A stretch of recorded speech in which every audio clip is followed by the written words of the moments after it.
Je ne vous oublie pas, non, jamais. Si Céline Dion a chanté son amour inconditionnel pour ses fans à travers ce tube devenu un classique de son répertoire, ces derniers le lui rendent bien. Vendredi 6 janvier 2023, plusieurs fans ont manifesté avec des pancartes devant le siège new-yorkais du magazine Rolling Stone, quelques jours après la publication d'un classement décrié sur la toile concernant, selon eux, les 200 meilleurs chanteurs de tous les temps. Classement où ne figure pas l'interprète de My Heart Will Go On. Sur des vidéos diffusées sur Twitter, on a donc pu voir que des fans de Céline Dion, notamment ceux enrôlés dans le puissant fan club Redheads, ont manifesté devant le siège du magazine, situé dans Midtown West à quelques mètres de la célèbre 5e avenue.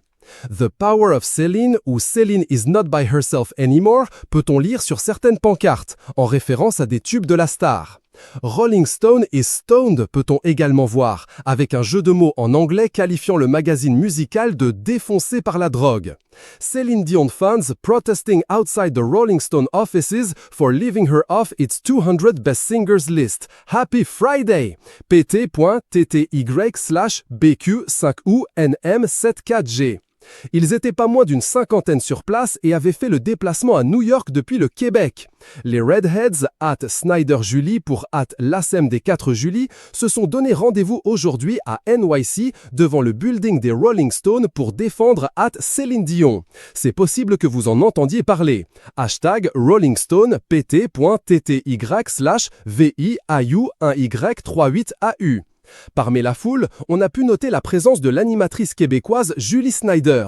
Celle qui a brièvement animé une émission en France, vendredi 16 juillet sur France 2 en 2000, a expliqué cette démarche auprès du journal La Presse. On a tenté d'obtenir une entrevue avec la direction du magazine, mais ils ont refusé de nous parler. Alors on a commencé à manifester vers 13h avec nos pancartes. C'était une manif symbolique. Mais on a fait tellement de bruit que TMZ est arrivé. Et Variety, qui a ses bureaux dans le même immeuble, a aussi couvert l'événement. Le responsable des contenus au Rolling Stone, Steven Pearl, est finalement venu à notre rencontre. Il a finalement accepté de nous accorder une entrevue. Une interview qui sera diffusée dans son émission La Semaine des 4 Julie à 21h. Une publication partagée par Rolling Stone @Rolling Stone. Selon Julie Snyder, qui a pu côtoyer Céline Dion à plusieurs reprises, le classement de Rolling Stone fait la part belle à un certain snobisme contre la populaire diva de 54 ans aux 200 millions d'albums vendus à travers le monde. L'animatrice dénonce une petite clique de happy few qui se croient entre eux.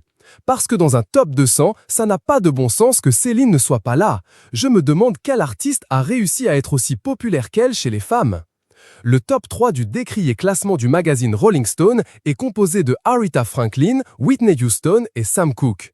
On note aussi la présence surprenante d'une seule star française, Françoise Hardy. Le célèbre magazine américain Rolling Stone a classé les 200 meilleurs chanteurs au monde et a dévoilé le résultat sur la toile, créant la polémique en raison de plusieurs absents de marque. La star française Françoise Hardy et ses 6 décennies de carrière y ont été récompensées. Elle réagit à cet honneur auprès de RTL. Dans tous les cas, ce qui a le plus compté pour nous, c'était l'originalité, l'influence, la profondeur du catalogue musical de l'artiste et l'étendue de son héritage musical, se justifie le magazine.